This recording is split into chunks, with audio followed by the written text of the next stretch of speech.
Bienvenue et merci à Olivier Collignon d'avoir accepté cette conférence. C'est un plaisir. C'est, j'espère et je crois, le lancement de cycles de conférences. Ça, c'est la première qu'on organise HESSO Valais-Wallis, Haute École de Santé et SENS. L'idée de ces conférences, c'est... salut, bienvenue. L'idée de ces conférences, c'est de faire connaître le réseau de chercheuses et de chercheuses, de chercheurs et de chercheuses du SENS pour montrer les travaux qui sont faits par ces chercheurs et ces chercheuses et pour stimuler la recherche translationnelle. C'est l'objectif qu'on a à la Haute École de Santé depuis longtemps, qu'on a à la HESSO Valais-Wallis au travers du campus Énergie-Polis. Ça a toujours été ça, le fond d'Énergie-Polis, hein. La recherche fondamentale, recherche appliquée, voire clinique, et ensuite une valorisation possible des fonds au niveau des startups. Donc là, on est vraiment dans cette articulation-là pour les chercheurs et les chercheuses. Deuxième population visée, c'est aussi les étudiants. Donc ils sont aussi bienvenus. Pourquoi ? Pour les sensibiliser rapidement pour aller au-delà de leur discipline. Et aussi, qui est aussi une marque de fabrique de la HESSO Valais-Wallis, la question de l'interdisciplinarité, qu'on fait beaucoup au niveau de la recherche et qu'on amène aussi à un niveau de la formation de base. Donc, c'est pour ça que les étudiants et étudiantes sont les bienvenus, voire les toutes jeunes futures étudiantes qu'on accueille aussi. Bienvenue à tout le monde. Vous avez vu le parcours d'Olivier Collignon, donc, qui est professeur invité à la Haute École de Santé, deuxième année, on se réjouit, je suis très content, et aussi principalement professeur à l'Université de Louvain, avec un laboratoire, pour ne pas dire de bêtises, c'est un cross-model Perception and Plasticity. Exact. Là, on a un intérêt d'un point de vue de la santé, où moi je vois un lien direct, mais je me réjouis de la présentation, c'est évidemment sur la question de la vision et de privation et restauration de celle-ci, parce qu'évidemment qu'en tant que clinicien, on voit très rapidement les ponts possibles. Donc je me réjouis beaucoup d'entendre ça. Vu que, comme je vous l'ai raconté, ça s'intègre dans ce réseau de compétences SENS, c'était aussi, vu que c'est la première, peut-être qu'il en faudra d'autres, on verra aussi, d'avoir une petite introduction par l'autre Olivier, parce qu'on fait attention avec les Oliviers, avec Olivier Lorenz, pour nous présenter en quelques slides le SENS. Donc, Olivier, je te cède la parole. Olivier Lorenz. Merci Claude-Alexandre. Déjà, merci d'avoir consacré cette première séance d'Institut pour le SENS et puis les filles avec du SENS. Donc, rapidement, je vais vous présenter le slide 5-10 minutes. Si vous avez des questions, n'hésitez pas à les poser, ou bien ceux qui sont en ligne, ils peuvent les poser directement dans le chat et puis on y répondra. Donc, quelles sont les origines du SENS? Qu'est-ce que c'est le SENS? En fait, c'est une convention de collaboration qui a été signée entre l'UNIL, donc tous les deux basés dans le canton de Vaud, et puis la HESSO Valais-Wallis. C'est une convention qui a été signée en août 2021. Donc, c'est tout récent. Notre vision, donc le SENS, d'abord, c'est un centre d'innovation et de recherche de nouvelle génération, couvrant des activités d'innovation, de recherche, mais également d'enseignement. Notre postulat de base consiste dans le fait que les systèmes sensoriels sont à l'origine de la perception, de la cognition, mais également du comportement humain. Bien sûr, les systèmes sensoriels étant sujets à de nombreux dysfonctionnements, ces derniers constituent une cible d'optimisation et d'intervention, tous deux vers quoi on va améliorer les choses. Donc, optimiser les choses et puis apporter de nouveaux systèmes d'intervention. La mission du SENS, c'est de créer et de disséminer la connaissance sur les sens et le comportement, et ce, au bénéfice de la société. Pour ce faire, donc, on fédère la recherche translationnelle, on fédère des projets entre la recherche fondamentale de base, clinique et appliquée. Concernant notre organisation, donc, les différentes unités de recherche sont regroupées selon 3 axes: perception, cognition, action, réparation, des dispositifs et data. Maïka, qui est également présent, présentera un peu plus en détail après ces aspects-là. Pour chaque axe, il y a un correspondant. Ce correspondant rejoint un comité de direction composé de moi-même et de Maïka. Donc Maïka qui est directeur scientifique académique du CENS, et moi-même qui suis directeur exécutif. Donc ces trois correspondants nous rejoignent dans un comité de direction qui se réunit à peu près tous les mois, ou plus souvent si nécessaire. Le conseil de direction ou la direction dépend directement du conseil du CENS, qui est composé de 2 représentants de chaque institution fondatrice. Donc pour le CHUV, c'est le professeur Meuly et le professeur Rodot. Pour l'Université de Lausanne, c'est le professeur Doudé et la professeure Claudia Bailly.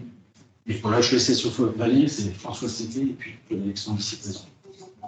Donc ce conseil est présidé par Reto Meuly, en haut à gauche, et se réunit à peu près 2 fois par an. Donc pour nous aider dans nos discussions, dans nos décisions, pour faire des propositions, nous avons 3 comités consultatifs externes. Donc le premier, classiquement utilisé, ce qu'on appelle en anglais un Scientific Advisory Board, est composé de 5 sommités au niveau mondial. Vous avez les noms ici à l'écran. Ce comité étant présidé par le professeur Melas, le professeur Marc Melas, qui vient de Vanderbilt. Et il se réunit sur demande, soit du conseil, soit de la direction.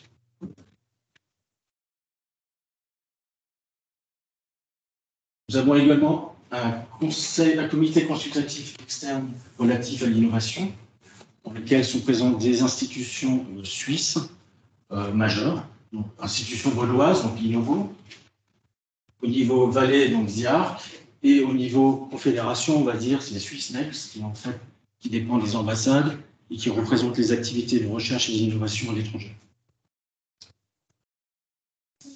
C'est assez particulier d'avoir ce genre de board dans un centre de recherche, on va dire. Et vu que c'est un centre de recherche et d'innovation, c'était important d'avoir ce board-là. Donc lui, il va aider à valoriser les projets en quelque sorte. Soit créer de la valeur en créant une société, soit nous aider à trouver des partenaires industriels. Troisième comité consultatif, c'est celui qui est relatif à l'engagement sociétal. Donc là, on a 4 associations de patients qui sont présents dans ce board. L'idée étant qu'ils apportent des idées de projet. Quels sont les besoins de la société? Donc à ce jour, on a Action Innocence, on a la Fédération Suisse des Aveugles, la Fédération Suisse des Sourds, et puis la Maraval, donc, qui est l'association des maladies rares du Valais.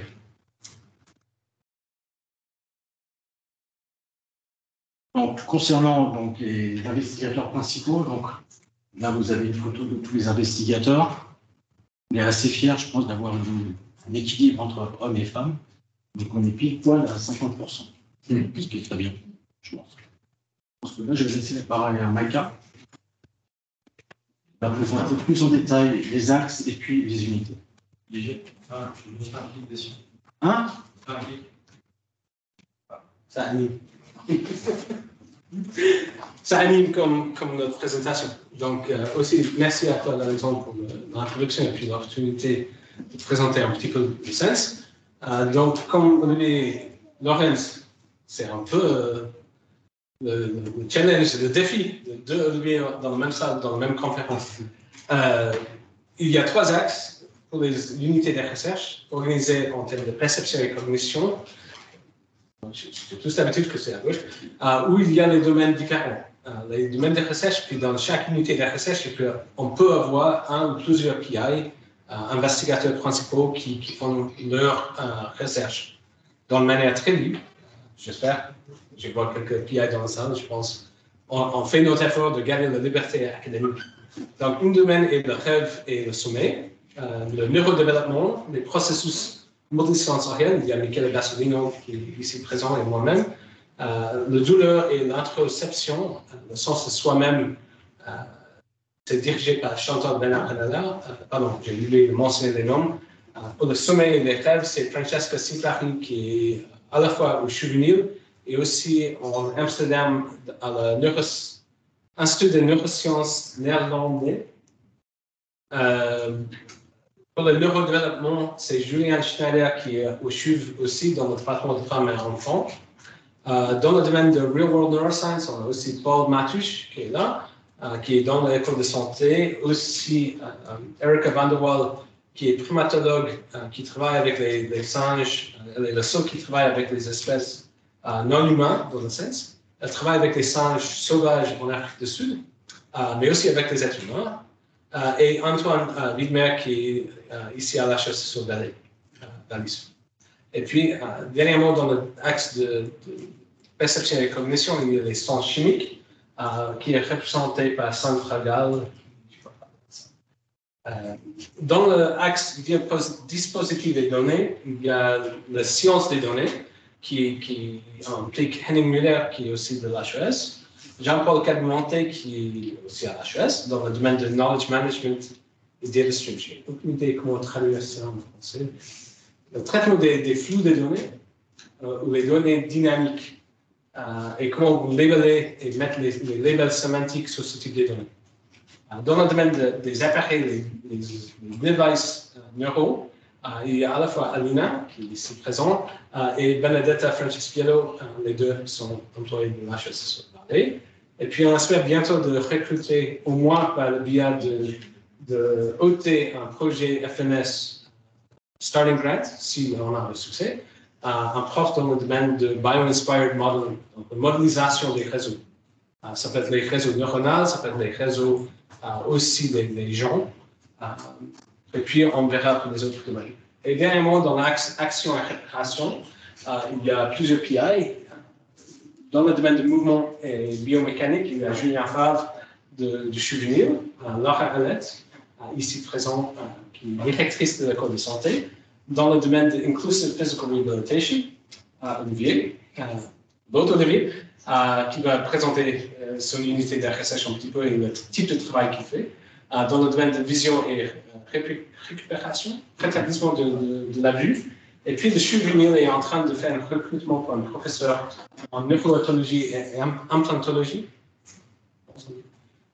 Et ça, c'est pour l'instant l'état des choses, mais on a construit le sens dans où on peut intégrer les autres unités de recherche vers un mesure. À toi. Donc rapidement. C'est des bons tests, je pense. Ouais, c'est très bien, bravo. Faut arriver du jeu. Rapidement, juste présenter les principales actions de 2022, comme ça vous voyez un petit peu ce qu'on fait. Premièrement, donc, on a financé 4 projets collaboratifs entre le CHUV, l'UNIL et puis la HESS le premier, c'est sur la problématique du sommeil, qui est coordonné par Francesca Sitzicani. Le deuxième, Braintrace, qui est sur une problématique de la myopie. Je ne vais pas rentrer dans les détails. Donc, Olivier Cognon, je ne sais pas si tu vas en parler rapidement. Brièvement à la fin, pour juste mentionner. Attentive Sleepers, qui est sur la problématique de la mobilité, qui est coordonné par Julien Favre à l'UNI. Et puis Arborel, qui est coordonné sur le problématique de la marche, on va dire, qui est coordonné par Lara, ici présente. Je ne vais pas rentrer dans les détails, juste pour vous dire voilà, qu'on finance des projets. Alors, pour 2023, on a lancé un appel à projet en interne, et puis les PI sont en train de, je suppose, de travailler sur des solutions. Deuxième action principale, on va dire, on a organisé notre première retraite en septembre dernier. Donc, il y avait à peu près 70 participants, donc 40% d'étudiants, à peu près, 30% de postdocs et 30% de PI. On avait une session poster, on avait une vingtaine de posters et 3 prix qui ont été décernés. Ce qui était important aussi, c'est qu'on a, comme je vous l'ai mentionné avant, dans un des boards, on a 4 associations de patients. Donc, ce qu'on avait fait lors de la retraite, c'est faire des ateliers de co-création. En fait, les associations de patients se sont en réunion avec des chercheurs pour réfléchir à des défis, des projets, ce genre de choses. Bien sûr, on avait 2 keynote lectures externes, et je pense que c'est un événement assez réussi. Là, vous avez une photo de groupe. Bon, je ne dis pas qu'on va faire la retraite tous les ans. C'était remarqué le coup pour la première année. Je pense que c'était la dernière. Juste concernant la dernière, N'hésitez pas à vous connecter sur le site internet du SENS. Vous pouvez demander à être abonné sur la newsletter qui va sortir de manière assez fréquente. Vous avez aussi toutes les informations sur les prochains séminaires scientifiques. Celui d'Olivier étant le premier du SENS, proprement dit. Et on en aura 5-6 sur l'année, soit qui seront en présentiel mais ouverts à tout le monde, qui seront en alternance entre ici et puis au niveau du CHU. Donc, si vous avez des questions, les moindres questions, vous pouvez demander à moi, à Maïka, il n'y a aucun problème. Et puis, suivez-nous, soit sur le site internet et ou sur les réseaux sociaux, bien sûr. Si vous avez des questions, n'hésitez pas. Je passe le flambeau à Olivier 2. Oui, c'est moi.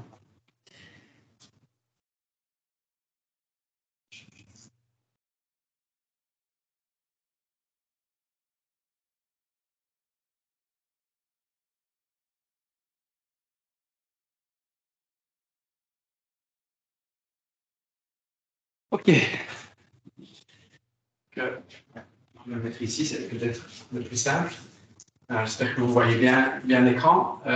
Je vais tout d'abord commencer par vous remercier. Oui. C'est mieux de l'autre côté pour ceux qui sont à distance. Ok, très bien. J'espère que vous m'entendez. N'hésitez pas si vous ne m'entendez pas. Voilà, comme je le disais, je voudrais vraiment vous remercier de me faire de m'offrir la possibilité en fait, de participer à cette aventure qui vient d'être présentée. Je pense vraiment que le SENS, c'est quelque chose de tout à fait particulier. Je suis vraiment ravi d'en faire partie. Vraiment remercier aussi, évidemment,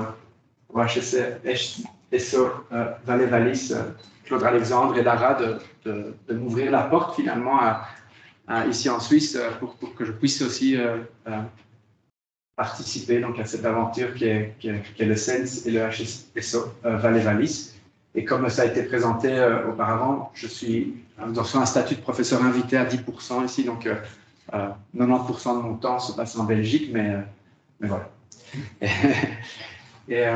Donc, le titre que j'avais suggéré était Plasticité cérébrale et privation sensorielle. En fait, on va se concentrer aujourd'hui sur la privation visuelle. Il y a beaucoup trop de choses à dire, mais dans mon laboratoire, on travaille aussi avec d'autres types de privation sensorielle, la surdité, beaucoup, et aussi maintenant d'autres types de privations comme des paralysies congénitales, comme le syndrome de Moebius ou des anosmies congénitales aussi. On utilise aussi d'autres modèles de privation sensorielle, mais aujourd'hui, pour la cohérence de l'exposé, je vais me concentrer sur la vision. Et j'ai désigné un peu l'exposé pour un exposé un peu général, donc j'espère que tout le monde s'y retrouvera. Je vais évidemment n'apprendre rien à personne ici en disant que le cerveau est le produit d'un long processus évolutif.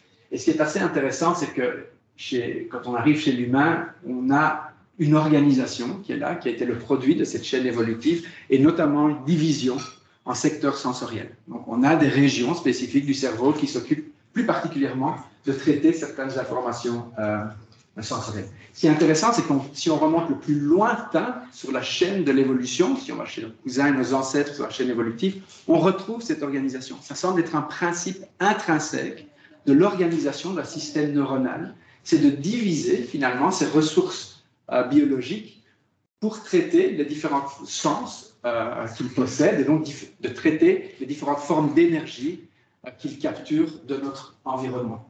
On a vraiment cette division, ça ne marche pas, mais donc de traitement sensoriel que l'on retrouve à travers vraiment la lignée évolutive qui nous précède. Ça, c'est intéressant. Et si on zoome sur un de ces systèmes, comme je vous l'ai dit, on va zoomer sur la vision aujourd'hui, ce qu'on voit, c'est que ce système traite l'information de façon extrêmement organisée. C'est un système qui est généralement traité de hiérarchique, avec des boucles de récurrence, évidemment, mais tout de même, il y a une façon de traiter l'information où il y a des régions qu'on appelle sensorielles primaires, par exemple le cortex visuel primaire V1, qui va avoir des champs récepteurs très petits et va traiter des formes d'informations très spécifiques. Donc, par exemple, l'orientation d'une barre, quel œil a été stimulé, donc vraiment des informations de ce qu'on appelle généralement de très bas niveau. Et si on progresse dans le traitement de cette information et sur le traitement cortical de cette information, les champs récepteurs vont commencer à s'élargir, devenir de plus en plus abstraits, et on va avoir des clusters, des régions qui vont s'occuper de traiter des informations de plus haut niveau. Donc, des régions qui vont être sélectives à finalement des choses un peu plus abstraites que ces informations de bas niveau. On va y revenir. Donc, on a un niveau d'abstraction et d'organisation dans ce traitement visuel qui est représenté ici.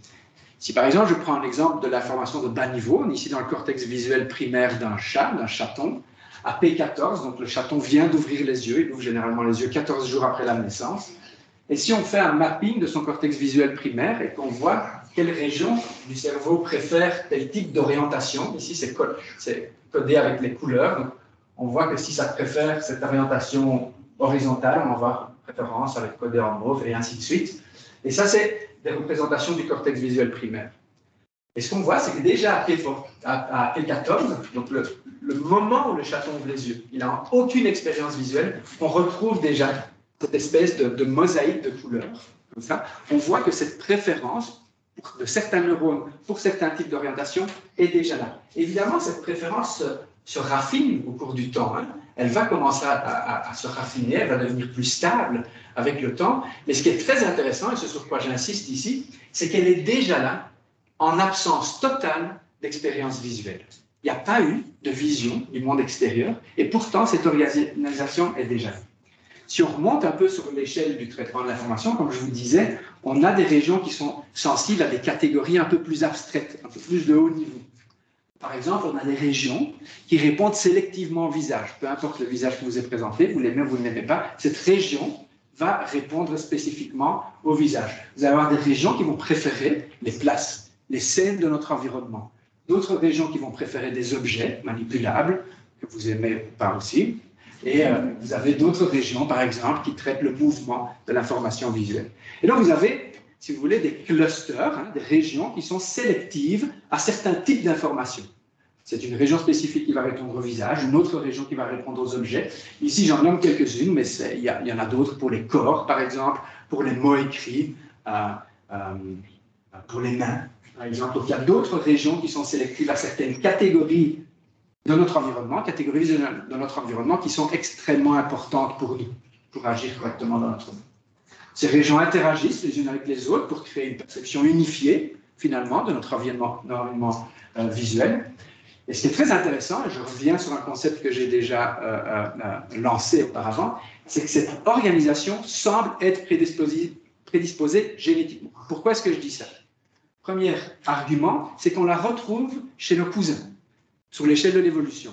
Les primates, par exemple, ont le même type d'organisation. On a, si on présente par exemple des visages versus des objets, okay, en rouge ici sont surlignées les régions qui préfèrent les visages aux objets.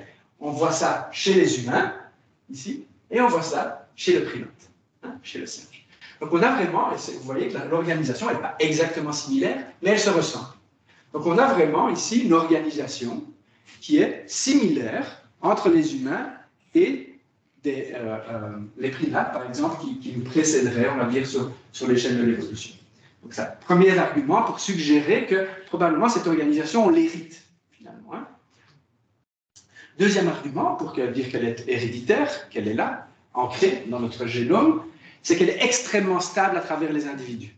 Si je prends un humain A, et que je lui montre des visages par rapport à des scènes, par exemple, ces régions-là vont préférer les visages. Celles-ci sont les régions chez l'humain numéro 2, la personne numéro 2. Et ce que vous pouvez voir très facilement, c'est que ce sont les mêmes régions. Il y a des petites différences très légères. L'anatomie du cortex cérébral est variable à travers les individus. Mais ce qu'on voit très clairement ici, c'est qu'il y a une stabilité. Ce n'est pas aléatoire. Les régions qui préfèrent les visages sont toujours au même endroit chez chacun d'entre nous. Deuxième argument pour dire que c'est héréditaire. Et le troisième argument, c'est que chez l'humain nouveau-né, on trouve des traces de cette organisation. Ici, je mentionne une étude qui a été faite chez des bébés de 15 à 96 heures après leur naissance, des bébés qui viennent de naître. Et on leur montre soit ceci, donc un pattern qui ressemble à un visage. Vous avez le triangle qui forme le visage, donc les deux yeux et la bouche, qui sont l'aspect triangulaire important du visage, et ici un triangle à l'envers. Okay? Si vous montrez le triangle à l'endroit, donc celui qui ressemble à un visage, vous avez une activité dans le cortex occipital du bébé de 15 heures qui est beaucoup plus élevée. Donc l'information est presque la même. On a juste retourné le stimulus. Un ressemble à un visage, l'autre ne le ressemble pas. Le bébé a 15 heures d'expérience de vie et son cortex répond déjà plus à quelque chose qui ressemble à un visage. Troisième argument, donc pour nous dire que tout ça est déjà codé à la base. Quand on a, dans le cas des visages, une préférence pour ceci. Et évidemment, comme je l'ai montré aussi, ça se raffine avec le temps. Après, chez un bébé de 4 à 6 mois, on présente des stimuli aussi compliqués que ça. On les flash, en fait. On les flash à 200 millisecondes, et on voit déjà des réponses sélectives, orientées à droite, c'est ce qui va devenir, il va être le cas chez l'adulte, qui vont être sélectives au visage avec une technique qu'on appelle le frequency tagging en électroencéphalographie. Et simplement montrer que déjà à 4 mois, une chaîne de stimulation aussi complexe que celle que je viens de vous montrer provoque une réponse sélective dans le cerveau. Donc c'est très rapide, ça se raffine très rapidement. Et donc évidemment, quand on parle de ce genre de choses-là, on touche à des questions presque philosophiques de l'ordre de qu'est-ce qui est inné, qu'est-ce qui est acquis. Ce que je viens de vous montrer, évidemment, c'est qu'il y a évidemment un template inné avec lequel on est. On va traiter l'information visuelle de façon organisée, sans même qu'on ait eu une expérience visuelle, mais cette template, cette organisation va se raffiner à travers le temps via notre expérience sensorielle. Maintenant, j'ai dressé le tableau, j'ai dressé la table, je vous ai dit qu'il y avait une grande caractéristique innée. La grande question, c'est qu'est-ce qui va se passer dans ces régions qui sont prédisposées à traiter l'information visuelle d'une façon bien précise si elles ne reçoivent jamais cette information visuelle? Qu'est-ce qui va se passer dans ces régions génétiquement déterminées à traiter la vision chez un aveugle de naissance? Première possibilité, c'est que ces régions, elles ne font rien. Elles sont prédéterminées génétiquement pour traiter l'information visuelle de façon organisée. Elles ne reçoivent pas cette information, donc elles sont latentes, elles restent là, elles attendent, elles dégénèrent même. Hypothèse numéro 1, qui est évidemment pas la bonne. Ce qu'il se passe, c'est que le cerveau a cette capacité que l'on appelle la plasticité cérébrale, et dans ce cas-ci, on appelle la plasticité transmodale, donc la capacité à transformer cette prédisposition que ces régions ont pour une modalité sensorielle en particulier, et ces régions ont commencé à répondre à d'autres modalités sensorielles, comme le toucher ou comme l'audition. Donc les régions visuelles, finalement, chez un aveugle de naissance, vont progressivement se transformer pour devenir des régions auditives ou tactiles. J'ai eu la chance de faire mon doctorat en fait, dans un laboratoire qui a montré cette première carte en 88. Donc là, on est vraiment au tout début de la neuroimagerie humaine. Ce n'était pas encore de l'imagerie par résonance magnétique, c'était de la tomographie à électropositron. Donc on injectait des traceurs radioactifs chez les humains pour tracer et voir où il allait se loger finalement. Des isotopes radioactifs, par exemple l'isotope radioactif de l'oxygène. Et on voit où va se déposer lorsque le sujet fait une certaine tâche. Et ici, par exemple, on peut voir que chez un sujet voyant qui a les yeux ouverts, les parties arrière de son cerveau, le cortex occipital, qui est visuel, s'active plus, rouge, que quand il a les yeux fermés. Okay, c'est assez trivial, mais on voit que ça fonctionne. Et maintenant, vous comparez l'activité ici à un cerveau d'aveugle de naissance, et vous voyez que l'activité est tout du moins tout aussi élevée chez un aveugle de naissance que chez un voyant qui a les yeux ouverts, est beaucoup plus élevé que chez un voyant qui a les yeux fermés. Okay? Donc là, c'est la première carte, finalement, qui laisse suggérer que peut-être quelque chose se passe dans ce contexte. Après, là, je fais un saut gigantesque de presque 20-30 ans. Maintenant, on n'utilise plus les mêmes techniques, etc. On utilise généralement, pour faire ce genre d'études, l'imagerie par résonance magnétique fonctionnelle, pour montrer ces belles cartes d'activation. Ici, la carte que je vous montre ici, c'est qu'est-ce qui s'active plus dans le cerveau de personnes non-voyantes de naissance par rapport à des personnes voyantes lorsqu'ils traitent de l'information auditive. Et ce qu'on voit, c'est que statistiquement, il y a une augmentation massive de la réponse des régions postérieures, donc occipitales, pour le traitement sonore chez les aveugles de naissance. Ici, on ne voit pas les régions auditives, les régions temporelles, parce qu'elles sont activées de façon plus ou moins similaire entre les deux groupes. Donc quand je les contraste, elles disparaissent. Ici, c'est ce qui s'active plus chez un aveugle que chez un voyant. Donc, le cortex occipital, le cortex visuel. Ce qu'on pourrait se poser comme question, ok, on voit cette activité du cortex occipital, c'est assez chouette, c'est de la plasticité, mais est-ce que ça sert à quelque chose, finalement, cette plasticité cérébrale? On pourrait voir cette activité-là, mais elle ne servira à rien. Elle serait ce qu'on appelle épiphénoménale. Moi, je pense, je suis fermement convaincu que cette activité, cette plasticité cérébrale est fonctionnelle. Elle n'est pas épiphénoménale. Pourquoi? Premier argument. généralement, pas généralement, parfois, je ne vais pas exagérer, mais parfois, dans nos études, ce qu'on observe, c'est une corrélation entre la plasticité transmodale, donc la capacité que ces régions visuelles ont à répondre à la stimulation auditive, et le comportement, c'est-à-dire, par exemple, la capacité.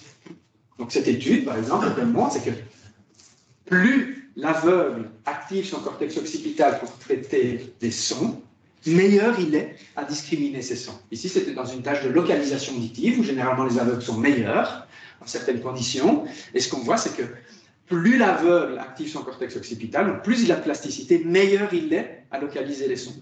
Premier argument qui laisserait sous-entendre, je ne vous apprends rien ici, une corrélation, ce n'est pas un lien causal, hein, c'est un lien corrélatif. Donc, on va vers le lien causal. Le lien causal, c'est est-ce que si je perturbe le cortex occipital, est-ce que je vais perturber le comportement? Déjà, première étude de cas ici dans la littérature assez intéressant. Donc, ici, c'est une dame aux États-Unis, ça a été rapporté par le groupe de Pasquale Leone aux États-Unis, à Harvard, en fait. Et puis, il y avait cette dame.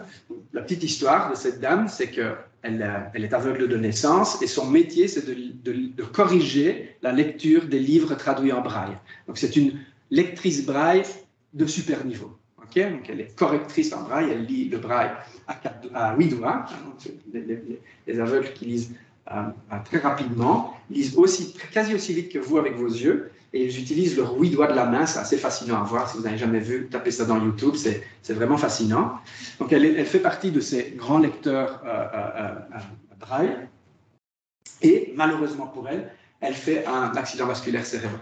Donc, on le voit très bien ici, son accident vasculaire cérébral, qui touche la grande partie de ses régions postérieures, donc le cortex occipital. Elle perd connaissance, elle est envoyée en neurologie. Elle arrive en neurologie, elle reprend connaissance. Son neurologue lui dit « Vous avez une chance inouïe.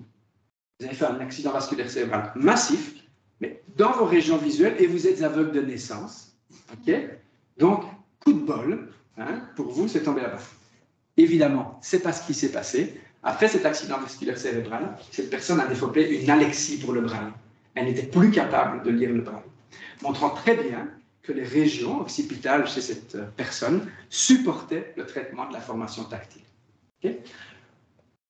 Heureusement, on n'est pas obligé d'attendre ce type de cas pour avoir ce lien causal. On peut utiliser d'autres techniques des neurosciences cognitives, comme par exemple la stimulation magnétique transcrânienne, qui est une technique que l'on utilise dans nos laboratoires pour interférer avec l'activité du cerveau en envoyant un pulse magnétique ciblé et transitoire. Donc, ça interfère de façon ciblée et transitoire à l'activité des neurones, en fonction du protocole qu'on utilise. Donc, vous envoyez ce pulse et on voit qu'il y a une perturbation qui peut être plus ou moins localisée. On voit très bien quand même qu'elle se diffuse, etc. Mais tout de même, on utilise cette technique notamment pour interférer avec le cerveau. Et ce que l'on voit, c'est que si on interfère avec le cortex occipital de la personne non-voyante de naissance, on interfère avec sa capacité à traiter les sons, par exemple.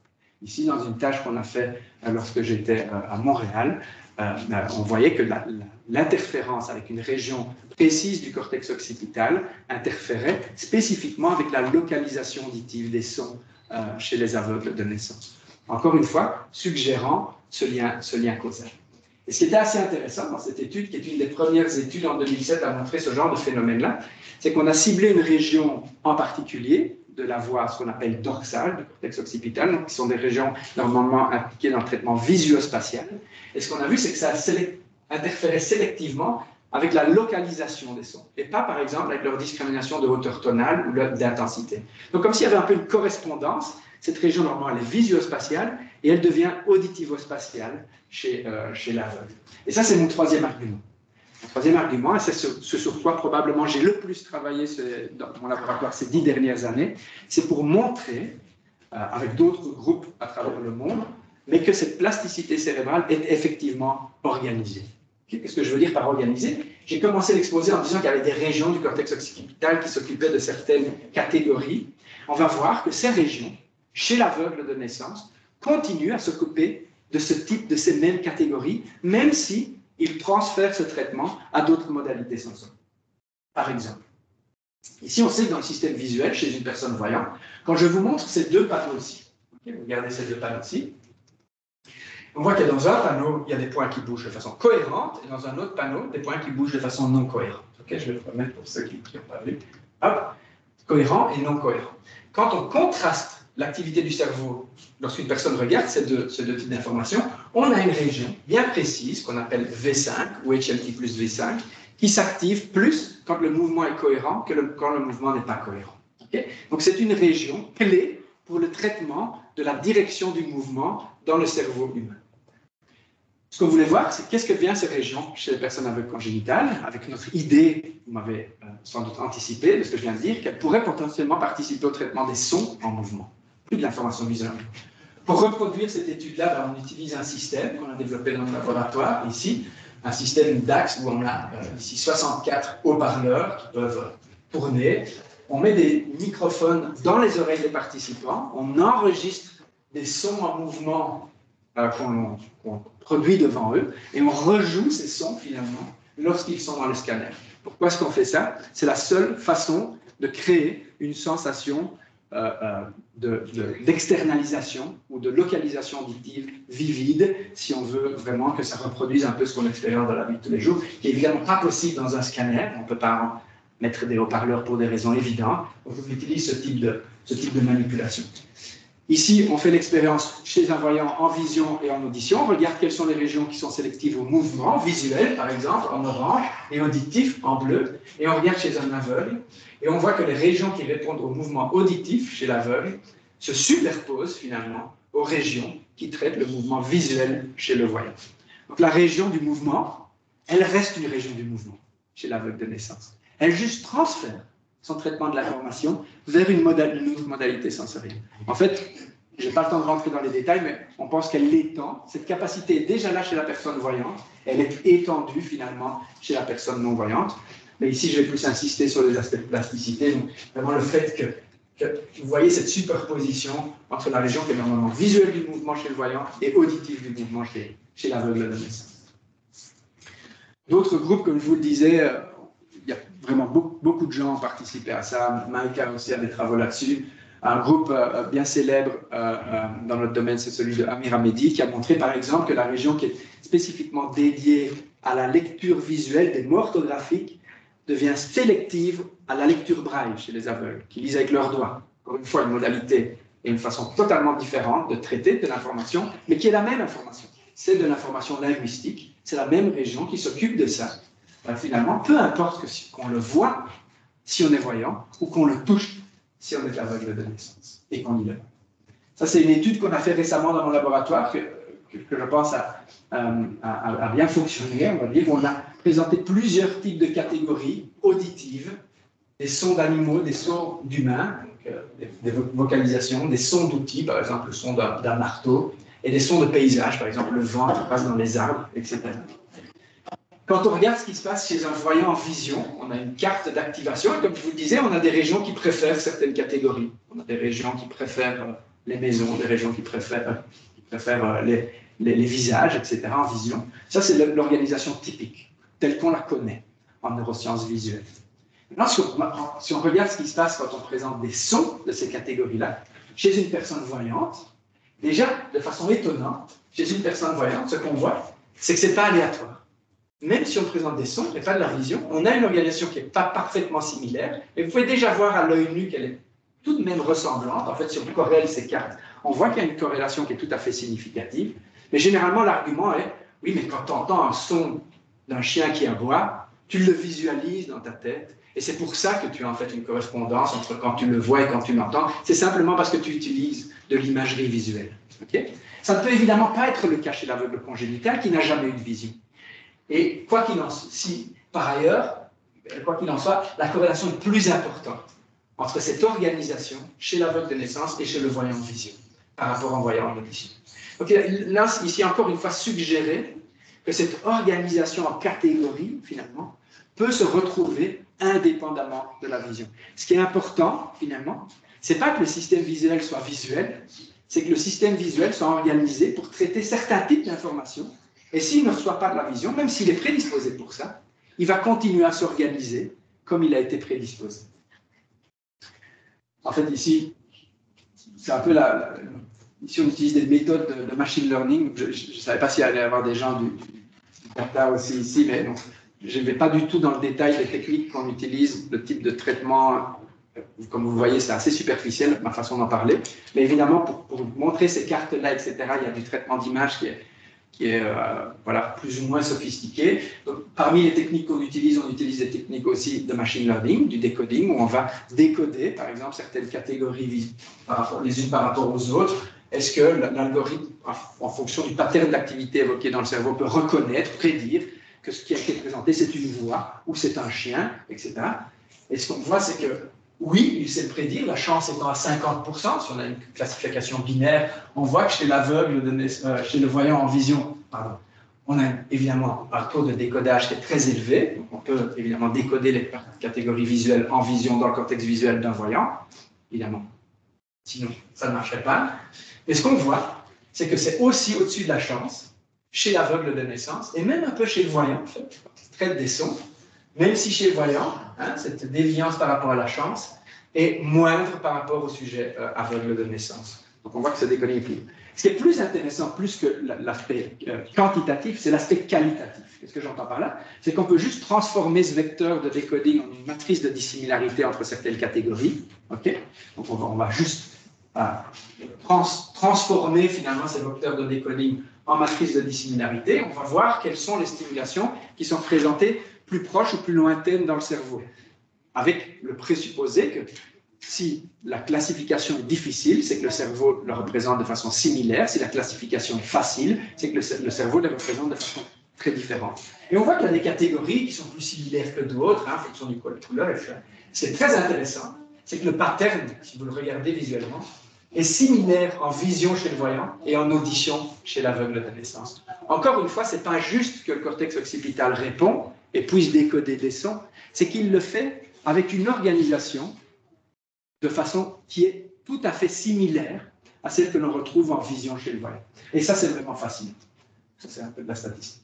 Juste pour vous remontrer un peu insister pour que ce soit bien clair, donner un exemple précis. En orange ici, j'ai surligné les régions qui préfèrent les visages en vision chez un voyant. Et en dessous, c'est la carte de sélectivité aux voix chez l'aveugle. On voit qu'il y a une très belle superposition entre les régions qui préfèrent les visages en vision et les régions qui préfèrent la voix humaine en audition chez l'aveugle et chez le voyant. On voit bien que ce n'est pas du tout aléatoire, ce n'est pas n'importe où.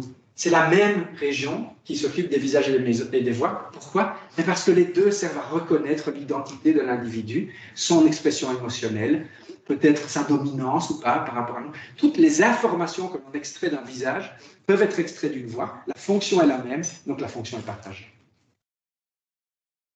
Et donc on revient à ce phénomène, encore une fois, d'inertie. Donc qu'est-ce que j'ai essayé de vous dire jusqu'ici? C'est qu'évidemment, il y a un prédéterminisme inné, mais ce prédéterminisme peut être transformé. On peut switcher, par exemple, l'input sensoriel, ou augmenter en tout cas l'input sensoriel qui est préservé par rapport à un senseur qui est préservé. Mais cette plasticité cérébrale, elle va suivre des règles organisationnelles qui, elles, sont probablement dictées aussi par l'évolution. Ce n'est pas parce qu'il y a plasticité cérébrale que nécessairement ça veut dire que tout est acquis et que l'inné n'est pas là. Même dans l'expression de la plasticité cérébrale, il y a de l'inné. Et donc la grande question, la deuxième partie qui va être plus courte, je vous rassure un peu, mais pour rejoindre un peu ce qu'Olivier disait, peut-être le core business du SENS. Donc ça, c'est plus un peu de la recherche fondamentale finalement. Mais comment est-ce qu'on peut utiliser cette recherche fondamentale pour se poser des questions appliquées? Ce que je viens de vous montrer, c'est quand il y a une privation visuelle, le cortex occipital augmente massivement, de façon fonctionnelle, sa réponse à la modalité non visuelle. Quid si maintenant on restaure la vision? On a un aveugle. Son cortex est réorganisé, les régions visuelles ne sont plus visuelles, elles sont auditives et tactiles, et on lui remet la vision. Parce qu'on a développé une prothèse bionique ou qu'on a fait un transplant dans sa rétine. Qu'est-ce qui va se passer? Okay. Et donc la question derrière tout ça, c'est qu'en fait, évidemment, quand on dit on va redonner la vue à un aveugle, c'est miraculeux. Je veux dire, il n'y a personne qui va vous dire oh là là, donnez la... Non, c'est quelque chose qui est considéré comme finalement de l'ordre du miracle, etc. Sauf que le miracle devient technologiquement possible maintenant, dans certaines circonstances. Mais la grande question, c'est est-ce que la restauration visuelle, dans tous les cas, est quelque chose qui est toujours miraculeux? Et là, c'est une question qui est un peu étrange à se poser, parce que généralement, les gens disent si on a la capacité de restaurer la vue, on va évidemment le faire. Et je vais vous montrer qu'en fait, on peut y réfléchir. Okay? Il y a des cas dans la littérature de gens qui sont nés aveugles et qui ont retrouvé la vue tardivement. Je ne vais pas m'attarder trop sur les raisons, etc., et d'où viennent ces patients, pour en reparler après si vous voulez. Mais dans certains cas de figure, certains de ces patients qui retrouvent la vue à l'âge adulte, après une cécité précoce, en fait, manifestent une déception, généralement, par rapport à cette restauration visuelle. Donc ici, on a le patient SB qui a été vu par un célèbre psychologue qui s'appelle Richard Gregory, qui a fait des choses magnifiques en traitement de la vision. Et dans la monographie qu'il a laissée, il expliquait très bien comment le patient SB était extrêmement déçu de la vue qu'il avait retrouvée, etc. Et finalement, l'histoire est vraiment dramatique parce qu'il a fini par se suicider, ce patient, après avoir retrouvé la vue. Donc, encore une fois, laissant un peu montrer que là, en tout cas, ça n'a pas bien marché. Peut-être certains d'entre vous connaissez peut-être probablement Oliver Sacks, qui écrit ces livres de vulgarisation, entre guillemets, bien faits sur des cas neuropsychologiques. Il a, dans un de ses livres, An Anthropologist on Mars, parlé de ce cas Virgile. Encore une fois, quelqu'un qui retrouve la vue à l'âge tardif, même chose, totale déception. Ils ont fait un film après, qui s'appelle At the First Sight, avec Val Kilmer. Je ne sais pas si vous avez vu ce film-là. Et si ça vous intéresse, regardez le film, c'est sur l'histoire de ce patient-là. Et ils expliquent bien, dans ce livre et dans ce film, que la restauration visuelle a été totalement décevante pour ce patient, etc. Et à un moment donné, il repère la vue, finalement, il retrouve la vue, il la repère, et il témoigne qu'il est finalement, on lui donne la permission de ne pas voir. C'était assez poignant. Et donc on a pu, quand j'étais à Montréal, aussi traiter certains types de patients comme ça pour essayer de voir qu'est-ce qui pourrait potentiellement expliquer que ça ne marche pas toujours aussi bien que ce qu'on voudrait l'espérer. Donc ici, c'est le patient KL, qui est né avec un problème cornéen massif dès la naissance, qui a tenté à 3 reprises une greffe de cornée qu'il a rejetée systématiquement en déant quelques heures. Et donc on a tenté des greffes de cornée d'un donneur décédé. Elle a rejeté la greffe systématiquement jusqu'à un moment donné, à 47 ans, on lui a fait une greffe spécialisée, donc ce qu'on appelle une kératoprothèse de Boston. Il y a toujours le greffon, il y a toujours la cornée du donneur, mais qui est prise en sandwich, si vous voulez, dans certains composants bioabsorbables. Et donc, c'est généralement dans des cas graves qu'on utilise comme des rejets comme ça, un peu plus lourd finalement comme technique, mais à un taux d'acceptation qui peut être plus élevé, et c'est le cas chez le patient qui elle n'a pas rejeté à 47 ans cette greffe de kératoprothèse de Boston. Donc basiquement, elle a pu commencer à 47 ans à traiter de l'information visuelle. Juste pour dire, c'est pas qu'elle était totalement aveugle, faut pas se leurrer, elle n'a pas été totalement aveugle toute sa vie, mais elle a été extrêmement malvoyante pendant une grande partie de sa vie. Elle avait un chien guide, elle a appris à lire le braille, donc elle était suffisamment malvoyante que pour s'investir dans ce type de trucs. Et donc ce qu'on voit, on l'a vu avant l'intervention, on a pu la suivre, et 2 fois après l'intervention. Et on a fait beaucoup de choses, des tâches psychophysiques. On voit que sa vision s'améliore avec le temps. Ça, c'est les patients contrôle. Je prends juste une tâche de discrimination visuelle de bas niveau, ce qu'on appelle le grading. Ici, ça, c'est les contrôles. Ça, c'est KL 7 mois après l'intervention. Donc, on voit qu'elle s'est améliorée. En rouge, c'est avant l'intervention, donc elle ne voit pas. Elle augmente massivement son traitement visuel, mais elle reste tout à fait loin de la vision d'une personne tout venant. Donc elle récupère la vision, mais sa vision ne devient pas du tout parfaite. Et ça, on voit ça à travers l'ensemble des tâches visuelles que l'on fait. On voit qu'après l'intervention, son cortex occipital gonfle. Donc son épaisseur corticale augmente. Donc on reçoit de l'information visuelle, les neurones travaillent, et probablement, il y a une augmentation de l'épaisseur corticale. Et on voit que la réponse fonctionnelle à la stimulation visuelle augmente aussi. Donc on voit qu'elle revoit, elle recommence, elle rapprend progressivement à 47 ans à voir, et on voit que son cerveau change et que son comportement visuel change. Mais le traitement ne devient jamais parfait. Et qu'est-ce qu'on voit aussi? C'est que 7 mois après la restauration visuelle, quand on lui présente des sons, ça c'est son cortex visuel primaire, ça c'est ses régions auditives qui répondent aux sons, et ça c'est, comme je vous le disais, V1, qui continue 7 mois après la restauration visuelle à répondre massivement à de l'information auditive. Okay? Donc, cette plasticité transmodale que je vous disais qui se manifeste chez les aveugles ne semble pas disparaître complètement lorsque l'on restaure la vision. Et vous voyez où je veux en venir, c'est que, évidemment, là, il y a peut-être un double jeu entre l'aspect bénéfique et peut-être un maladaptatif de la restauration visuelle. Ça, c'était chez des personnes adultes qui ont une expérience de vie longue de privation visuelle. On peut travailler chez des personnes qui ont une privation visuelle courte, comme par exemple les bébés qui naissent avec des cataractes denses bilatérales. Ils naissent aveugles. Généralement, c'est une opération extrêmement simple, finalement. En fait, généralement, à l'heure actuelle, le bébé rentre à l'hôpital le matin et sort le soir. Hein. On fait l'opération de la cataracte. On remplace la lentille ici, on fait la cataracte. Et ce qu'on voit, alors, ça c'est, ici je vous montre un exemple dans la littérature d'un enfant à qui la cataracte a été enlevée dans les deux yeux à 3 ans et 8 mois. Okay? Donc ça c'est un enfant qui a été trouvé dans une tribu nomade au Tibet, en fait. Donc c'est pour ça qu'il a été seulement découvert à presque 4 ans. S'il vivait à Lausanne, évidemment, on l'aurait diagnostiqué à 2 jours. Et là, donc, on a diagnostiqué qu'il avait une simple, entre guillemets, cataracte, donc qui était traitable assez tardivement. Et là, ce qu'on voit sur l'image, c'est les premiers moments où il voit. Donc on lui enlève son patch, après l'opération, et l'enfant va voir pour la première fois, filmé devant nous. Et vous allez voir que c'est très intéressant. Donc l'enfant ouvre les yeux, reçoit pour la première fois de l'information visuelle. Okay. Faites un peu de son.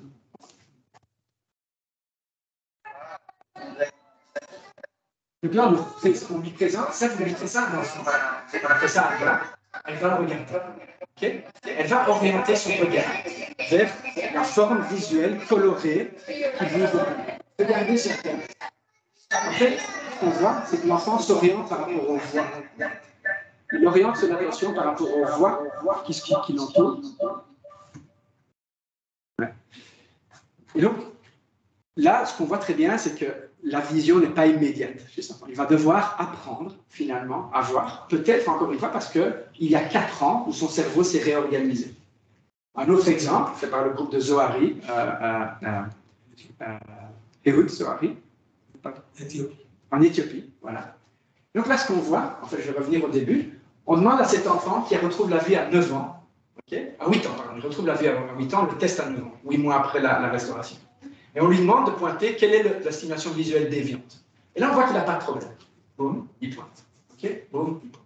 Il n'y a pas de problème à ce niveau de basse vision. Maintenant, on va lui montrer une tâche plus compliquée, ce qu'on appelle le life from above. Okay, c'est de voir quelles sont les formes concaves et convexes. Et là, on voit qu'il y en a une qui est concave, toutes les autres sont convexes, simplement avec des jeux de lumière. Et là, on voit l'enfant, il n'y arrive pas.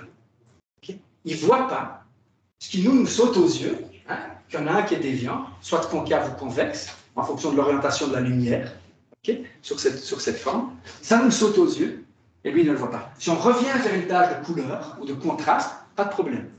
Okay, l'enfant, ça, il voit. Mais des tâches de plus haut niveau, comme par exemple ici, un carré qui occlue d'autres formes qui sont dessus, donc nous, on le voit, l'enfant ne le voit pas. Donc, encore une fois, nous, ce qu'on a fait, c'est mettre ces gens dans le scanner. Et donc, je vais essayer d'aller rapidement, parce que je crois que j'ai peut-être déjà dépassé mon temps, ou pas, je ne sais pas. Ça va? Ok, c'est bon. Okay. Donc, ici, les participants que je vous présente ici sont les participants qu'on a scannés à Toronto. On a fait cette étude-là à Toronto en collaboration avec le professeur Daphne Maurer. Certains d'entre vous peut-être le connaissent. Donc, ce sont des bébés nés avec une cataracte dense bilatérale, nés aveugles, qui ont été opérés généralement après 12 mois. Ça, c'est un peu plus tard que ce qu'on fait maintenant. Pourquoi? Parce que c'était fait dans les années 70. Donc, ces anciens enfants, maintenant, ont une quarantaine d'années, dans les années 80, pardon, ont une quarantaine d'années maintenant, et c'est là maintenant qu'on les scanne. Donc, ils ont, basiquement, 39 ans d'expérience visuelle derrière eux. La seule chose qui les différencie de vous et moi, c'est qu'ils ont eu pendant 1 an, la première période de leur vie, premier 1 an de leur vie, ils étaient aveugles. Okay? Et nous, on va aller voir si leur cerveau, après même 39 années d'expérience visuelle en moyenne, qu'est-ce qui se passe? Ce qu'on voit déjà, c'est qu'ils voient moins bien. Même après 30, certains d'entre eux ont un permis de conduire, la plupart vont à l'université. Donc en fait, on ne le voit pas qu'ils ont des problèmes visuels comme ça, hein, parce que l'opération était quand même relativement récente après la naissance, on va dire. Donc, c'est pas qu'ils sont restés 8 ans ou 10 ans, comme on veut, ils sont restés 1 an ou moins. Mais malgré ça, quand on fait des tâches, par exemple, de discrimination de mouvement, etc., on voit que leur performance, donc ici, plus c'est bas, mieux c'est un seuil, ok? Plus c'est bas, mieux c'est. On voit que le seuil chez les personnes contrôle, et ça, c'est le seuil chez les personnes cataractes, à l'âge adulte. Donc, on voit très bien que malgré 39 années d'expérience visuelle et d'entraînement à voir des choses qui bougent, ils ne récupèrent pas complètement. Ça, c'est le comportement, le psychophysique visuel. Okay? Maintenant, dans leur cerveau, on les met dans le scanner, on leur présente des choses qui bougent de façon cohérente ou non cohérente, on regarde ce qui s'active dans leur cerveau, ça c'est chez les contrôles, ça c'est chez les voyants. A priori, à première vue, c'est pas si massif que ça, en tout cas, le réseau semble être plus ou moins similaire. Encore, comme je vous dis, certains d'entre eux conduisent des voitures, donc évidemment, ils ont une vision. Hein? Mais quand on contraste statistiquement ces deux groupes, on voit que dans les régions visuelles primaires, dans le contexte visuel primaire, il y a une sous-activité chez ces personnes cataractes. Donc, il y a plus d'activité chez les contrôles que chez les cataractes. Okay? Et en fait, ce qui nous a étonné, c'est que les régions sélectives au mouvement, comme V5, par exemple, elles semblaient intègres dans les deux groupes, il n'y a pas de différence. Mais les régions du cortex visuel primaire, elles semblaient altérées, et c'était sélectif aux stimulations de mouvement, ici, et pas stimulation statique. Les stimulations statiques, pardon, ne différencient pas les deux groupes, mais quand il s'agit des stimulations de mouvement, on voit qu'il y a une différence entre les deux groupes, dans V1, mais pas dans V5. Okay, donc, il y a ce que ça veut dire, en gros, c'est peut-être un peu du jargon pour certains d'entre vous, mais ça veut dire qu'il y a un déficit sélectif de certaines régions pour certains types de tâches. Okay? Et donc, on arrive, avec l'imagerie, à aller cibler les régions qui sont déficitaires dans quelles tâches. Okay? Donc, on peut faire vraiment là un diagnostic précis de quelles sont les fonctions qui dysfonctionnent et les régions qui les supportent. Ce n'est pas tout le système qui dysfonctionne, c'est certaines parties du système. Et ça, c'est très intéressant. Pourquoi c'est très intéressant? Parce qu'on voit qu'il y a notamment une corrélation entre ces régions qui dysfonctionnent et, par exemple, le nombre de mois qu'ils sont restés aveugles. Hein, donc ça, c'est ici en jours, même ici en fait, parce que comme je vous disais, c'est dans la première année de vie. Il y a une corrélation. Plus on reste longtemps aveugle, plus il y a un déficit, et il y a une corrélation avec le comportement. Plus le déficit est marqué dans V1, moins bons ils sont à discriminer l'estimation en mouvement. Okay? Et pourquoi est-ce que c'est intéressant? C'est que maintenant je repars sur une autre étude qu'on a faite, où on a présenté ici non pas des stimulations visuelles, mais des stimulations auditives à ces patients. Et ce qu'on voit, c'est qu'ils ont, dans ces régions du cortex visuel primaire, en tout cas dans certaines parties de ces régions du cortex primaire, une suractivation, pas cette fois-ci pas une sous-activation, c'est l'inverse, une suractivation pour le traitement des informations auditives. Donc encore une fois, il n'y a pas de lien causal, je n'ai pas la preuve de ce que je suis en train de vous annoncer ici, mais ce qu'on pense, c'est qu'il pourrait y avoir un lien entre l'absence de récupération de vision parfaite et le déficit de certaines régions visuelles, et cette plasticité transmodale qui s'est mise en place pour compenser la cécité. Ils ne sont pas dans les mêmes patients.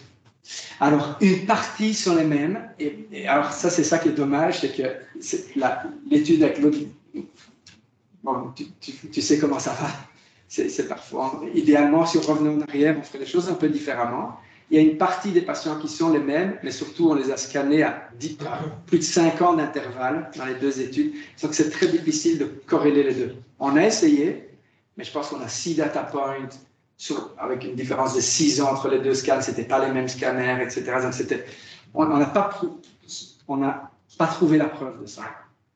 Mais ça semble intéressant d'y réfléchir.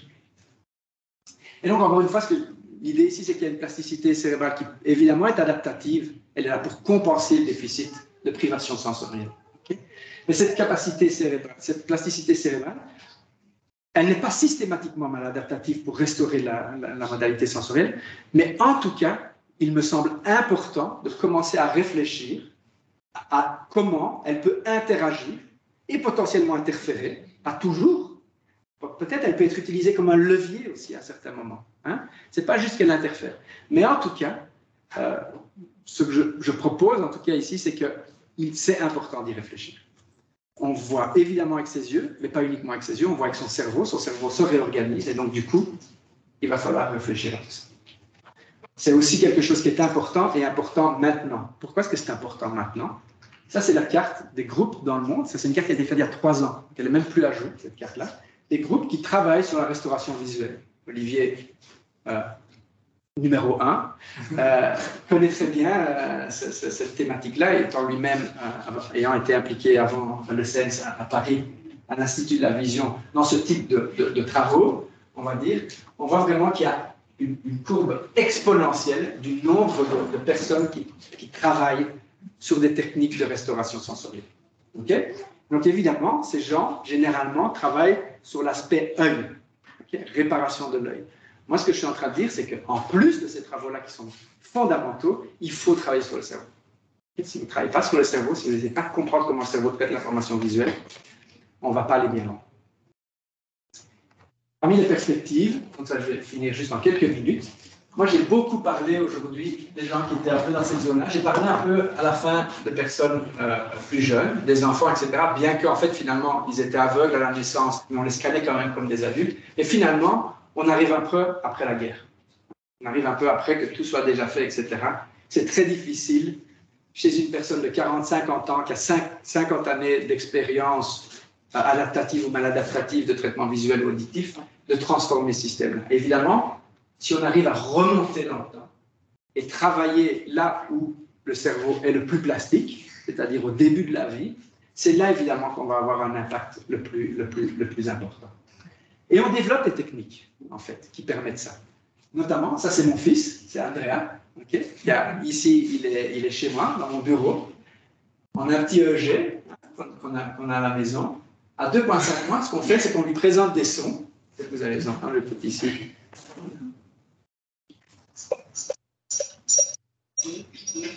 Donc on présente.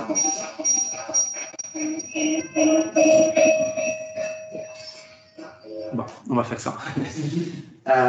Il faut croire un peu sur parole qu'il y a toute une série de sons qui sont bombardés à Andrea, comme ça. Et on va simplement, ici, mesurer, à l'aide de ce petit bonnet EEG qu'on a mis sur sa tête, ici, la réponse de son cerveau. C'est évidemment tout à fait intéressant de faire ça, parce qu'on ne peut pas demander à Andrea, est-ce que tu sais faire la différence entre une voix et un chien, par exemple, ou un marteau et le bruit du son de l'environnement. Okay, il ne va pas pouvoir faire ces tâches-là, mais son cerveau, lui, va pouvoir nous dire s'il fait la différence. Okay? Donc, on utilise ici des techniques de frequency tagging, combinées à l'électrophysiologie. Ce qu'on voit, c'est qu'effectivement, son cerveau fait la différence. Donc, ici, on a une réponse sélective aux voix humaines dans le cerveau d'un enfant de moins de 3 mois, et ça nous permet de dire, de façon tout à fait objective, qu'il est capable, effectivement, de discriminer une voix humaine par rapport à toute autre catégorie auditive. Okay? Donc, on a une mesure objective ici de ses capacités perceptives sans que le bébé n'ait à faire quoi que ce soit. Okay? Très rapidement, des séquences de quelques minutes, finalement, on arrive à avoir ce type de réponse. Ça, c'est en audition. C'est une étude qu'on a fait récemment dans mon laboratoire à Louvain. Et évidemment, comme on revient, donc, on a la chance, et j'ai particulièrement la chance de vous reconnaître peut-être certains visages ici qui sont présentés, mais donc on a la chance d'avoir reçu une subvention du CENS pour finalement faire un peu la même chose, mais en vision, c'est-à-dire développer des marqueurs objectifs de discrimination de capacités visuelles chez des enfants. On commence avec des adultes, mais l'idée est de pouvoir faire ça avec des personnes avec déficience visuelle et de pouvoir remonter dans le temps et essayer de faire ça le plus tôt possible. Donc, voilà, ce sont des techniques que l'on développe aussi ici, dans le cadre du projet Brain Trace, en collaboration avec Maïka, Katia et Martine, notamment. Et donc évidemment, l'idée derrière tout ça, c'est que ça c'est du long terme, mais que si on arrive à mettre tout ça en place, on arrive à savoir quelles sont les régions qui y fonctionnent, pour quelles tâches en particulier, on pourra peut-être après utiliser de la technologie pour aller cibler ces régions en particulier, dans ces tâches en particulier, et entraîner dans un cerveau qui est toujours plastique, parce que c'est un cerveau jeune, à réapprendre à voir de façon plus efficace. J'ai fini. Donc je vais remercier encore une fois l'ensemble des gens qui permettent ce type de recherche de s'effectuer. Évidemment, moi, je suis là devant, c'est moi qui présente les résultats, mais c'est le résultat d'une équipe de gens là derrière qui travaillent là-dessus. Je n'ai pas nommé les noms aujourd'hui, mais évidemment, vous pouvez vous en douter, c'est un travail d'équipe qui demande une équipe dédiée. Une partie de recherche est faite à Louvain, évidemment, et maintenant une partie de recherche est faite ici, et j'en suis ravi. Et donc voilà, je vais juste terminer, pour ceux dans la salle qui peut-être ne le savent pas encore, on organise à Bruxelles, j'organise la prochaine conférence IMRF, International Multisensory Research Forum. C'est une conférence dédiée au traitement sensoriel et à l'intégration sensorielle, fin juin à Bruxelles. Donc, si certains d'entre vous sont intéressés, j'espère en tout cas que certains d'entre vous seront intéressés et que vous allez venir à cette conférence qui risque d'être intéressante, je l'espère. Et bien évidemment, merci pour votre attention.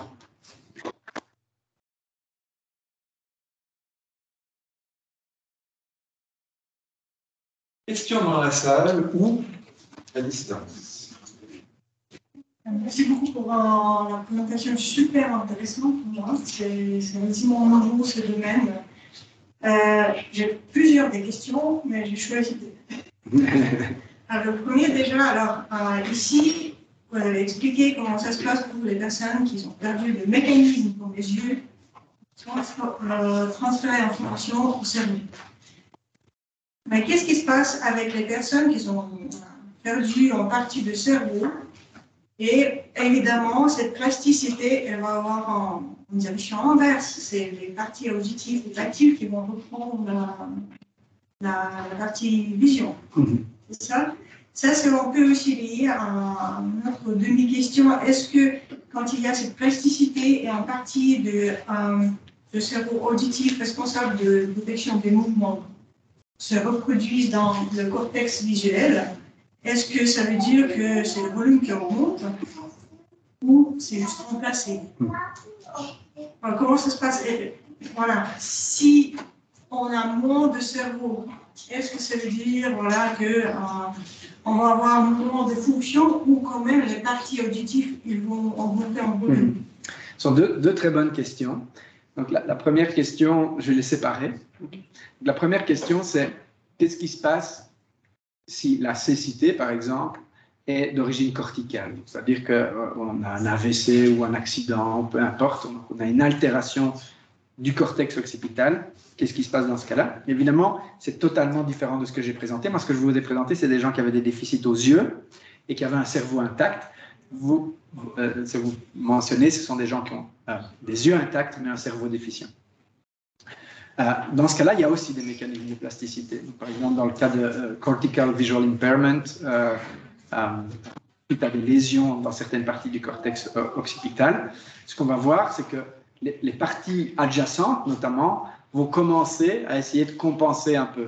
Alors, c'est des travaux, moi, j'ai personnellement pas travaillé là-dessus, mais c'est des travaux qui ont eu des up and down dans la littérature, donc il y a eu des résultats un peu contrastés, mais l'idée générale, potentiellement, est que, par exemple, si vous perdez la vision centrale, donc la partie la plus postérieure de votre cortex visuel primaire, donc celle qui s'occupe de traiter l'information qu'on appelle de la fovea, donc la partie de votre rétine qui s'occupe de traiter l'information précise, finalement.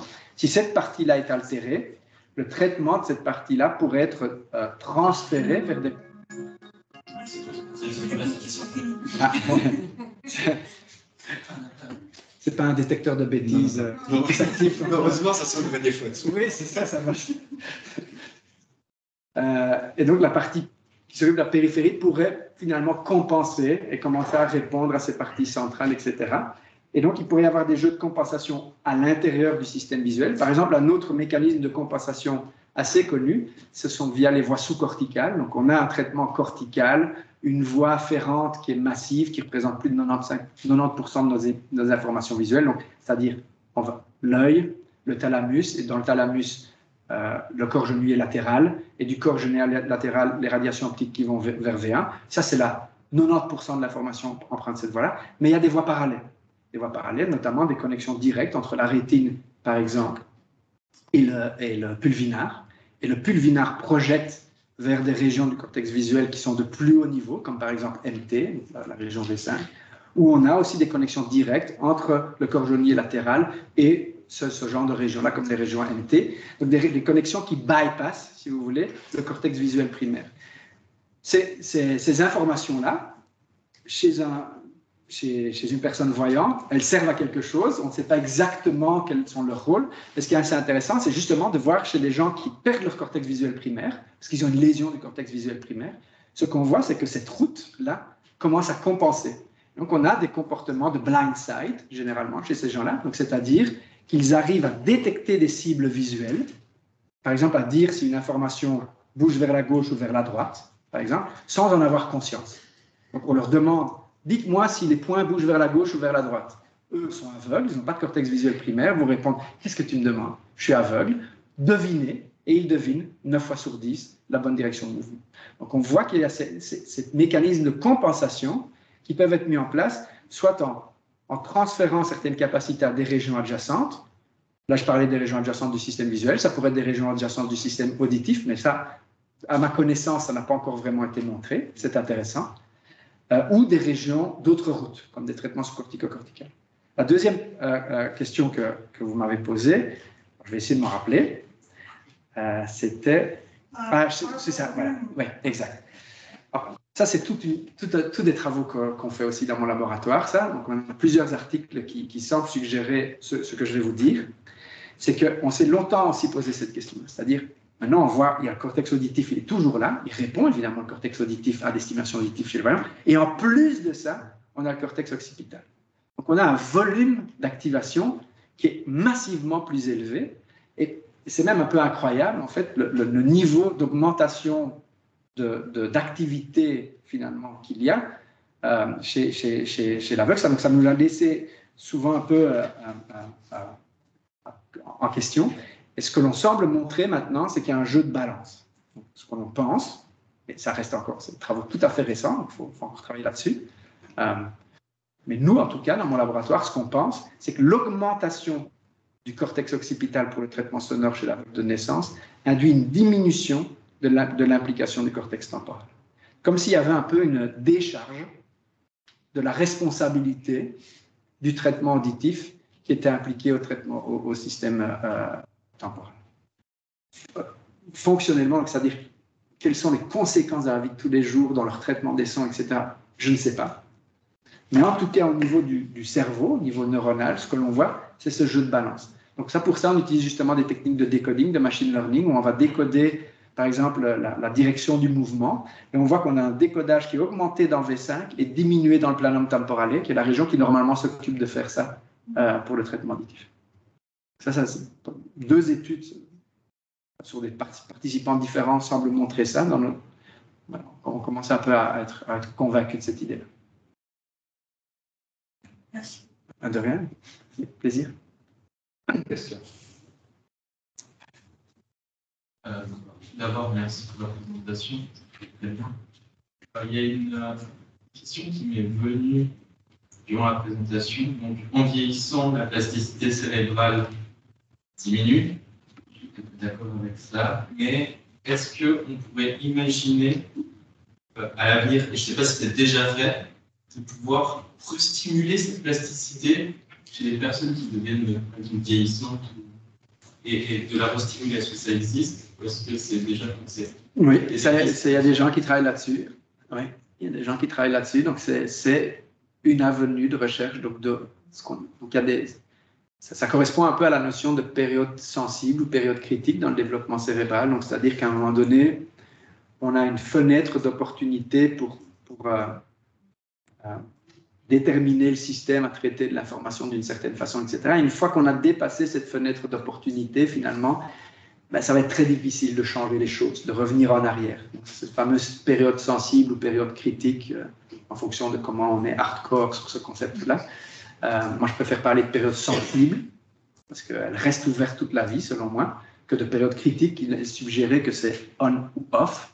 Ça, à mon avis, ce n'est pas le cas. Mais en tout cas, il y a quand même ces périodes sensibles où, effectivement, plus jeune, on a beaucoup plus de malléabilité fonctionnelle et corticale. Ça, c'est une certitude. Est-ce qu'on peut réactiver cette malléabilité? C'est rouvrir, finalement, la fenêtre d'opportunité Des gens pensent que oui. Des gens pensent qu'il y a moyen de faire ça de plusieurs façons. Un, pharmacologiquement, en agissant sur les neurotransmetteurs, notamment les balances d'excitation et d'inhibition, glutamate, GABA, etc. Donc là, il y aurait moyen de réactiver les périodes sensibles en agissant directement pharmacologiquement sur la neurotransmission, ou en utilisant des méthodes un peu plus soft, par exemple, comme qui seraient des entraînements plus particuliers, etc. Donc, par exemple, c'est ce qui se fait, par exemple, avec le patching d'un œil chez les myopes, ou le bras qu'on cale aussi, chez les gens qui doivent réacquérir des fonctions motrices, etc. Avec aussi, encore une fois, des résultats contrastés. Donc le modèle, c'est on cache l'œil dominant, on bloque le bras fort, ça c'est le modèle dominant. Maintenant, il y a des gens qui commencent à dire « Ouh, attention, c'est peut-être pas ça qui marche le mieux ». Et il y a même des gens qui suggèrent des choses complètement folles, comme patcher l'œil qui va mal. Il y a des travaux maintenant, un groupe en Italie, notamment un groupe de Concetta Morone et son ancienne étudiante qui s'appelle Paola Binda, à un IRC Grant pour le moment, pour travailler sur ce genre de travaux-là, où en fait, de façon paradoxale, chez les amblyopes, elle patch l'œil faible. Donc, bon, c'est pas mes travaux, je ne les connais pas très précisément, etc. Mais en tout cas, globalement, il y a des gens qui travaillent là-dessus pour essayer justement, effectivement, de voir quelles sont les meilleures techniques pour réouvrir finalement au mieux ces périodes de plasticité. Oui. Et du neurofeedback, ça pourrait... Alors, neurofeedback, c'est quelque chose. Il y a des gens qui proposent de stimuler le cerveau directement avec de la TMS, par exemple, ou avec des choses plus invasives. Oui. Il y a toute une série de choses qui pourraient être faites pour, finalement, à la fin, ce qu'on veut, c'est altérer la neurotransmission. Donc, peu importe l'angle laquelle on s'attaque, donc c'est soit en le stimulant avec de la stimulation transcrânienne, pharmacologiquement, ou en altérant le traitement de l'information via un blocage ou quoi que ce soit. L'idée, c'est d'altérer la façon dont l'information est traitée dans ces régions ciblées. Mais encore une fois, ça ne marchera, à mon avis, bien que quand on saura quelle région cibler et pour quelle tâche. Si on jette un sac de plâtre sur un mur, le mur ne va pas se réparer. Il faut savoir où est la lésion, la cibler et aller faire la réparation à cet endroit-là. J'ai une question sur les implants rétiniens. Celle-ci, c'est toi qui me la poses. Non. Aujourd'hui, c'est essentiellement des patients RP, des MLA, qui reçoivent des implants rétiniens. Après, au niveau fonctionnel de l'œil, ça sont à peu près apporter une mini-restauration. Au niveau cortical, je n'ai pas suivi la littérature, mais je pense que ce n'est pas tout à fait ça. Comment est-ce que tu vois l'avenir des implants? Est-ce que tu penses que des protocoles de réhabilitation plus spécialisés permettraient d'améliorer les choses? Tu dois avoir ton impression. Oui, non, effectivement, c'est une question importante. Première chose, j'ai fait des raccourcis aujourd'hui, énormes, parce qu'il faut bien simplifier. Donc là, il y a une chose, c'est que moi, par exemple, j'ai présenté ici essentiellement des données de plasticité d'aveugles de naissance congénitaux, et la plupart des candidats à ces implants rétiniens, pour le moment, sont des aveugles tardifs, comme par exemple des gens souffrant de rétinite pigmentaire, rétinite pigmentaire, donc qui sont généralement, pas toujours, mais généralement des formes de cécité qui apparaissent plus tardivement, et donc ce sont des systèmes visuels qui se sont développés pendant de longues années, qui diminuent et qu'on essaie de restimuler. Donc c'est un cas de figure qui est fort différent de ce que je viens de vous montrer. Moi, j'ai vraiment montré les cas extrêmes, moi, ici. Les gens qui sont nés aveugles, qui restent aveugles et à qui on essaie de faire une restauration visuelle. Évidemment, il y a des cas bien plus modérés chez qui ça marchera sans doute beaucoup mieux que les exemples que j'ai montrés ici. Ici, moi, j'essaie d'enfoncer un clou, on va dire, pour faire comprendre un concept. Et donc voilà, ça c'est déjà important de... Maintenant, même si je pense qu'au niveau, par exemple, de traitement cortical, etc., ce sera beaucoup plus facile pour des aveugles tardifs de revoir si on réparait leur œil, les techniques dont tu fais mention, etc., restent assez rudimentaires. Donc, c'est-à-dire que la plupart de celles que je connaisse, etc., arrivent tout au mieux à créer des phosphènes, finalement, chez le patient.